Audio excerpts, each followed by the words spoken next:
Prezident Administrasiyasının sabiq rəhbəri barəsində 4 aylıq ev dustaqlığı qətimkan tədbiri seçilmiş Ramiz Mehdiyev dənizkənarı bulvar yaxınlığında ev axtarır. Bu işdə ona Kənan adlı yaxın qohumu vasitəçilik edərək köməklik göstərir. Manşet azın əldə etdiyi məlumata görə Mehdiyev ev dustaqlığını məhz bulvar kənarında yerləşən evlərin birində keçirmək istəyir. Həkim məsləhətinə əsasən Mehdiyev dəniz havasına yaxın ərazidə yaşamalıdır. Lakin onun Novxanı qəsəbəsində yerləşən evi şəhər mərkəzindən uzaq olduğu üçün bu məqsədə uyğun hesab edilmir. Bildirilir ki, onun səhhəti tez-tez pisləşdiyindən ailəsi sağlamlığı ilə bağlı tədbirlər görməyə çalışır.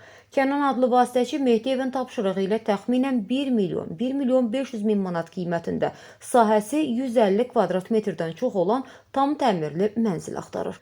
Bu məlumatla bağlı Ramiz Mehdiyevlə əlaqə saxlanılmağa çalışılsa da bu mümkün olmayıb. Daha sonra Mehdiyevin kürəkəni, sabiq deputat İlham Əliyevlə əlaqə yaradılıb. Əliyev əvvəlcə telefonda danışanın köməkçi olduğunu bildirsə də sonra danışığından onun özü olduğu aydın olub. Ona Ramiz Mehdiyevin dənizkənarı bulvar ərazisində 1 milyon manata ev axtardığı ilə bağlı sual verilib. Sabiq deputat bu məlumatı təkzib etməyib.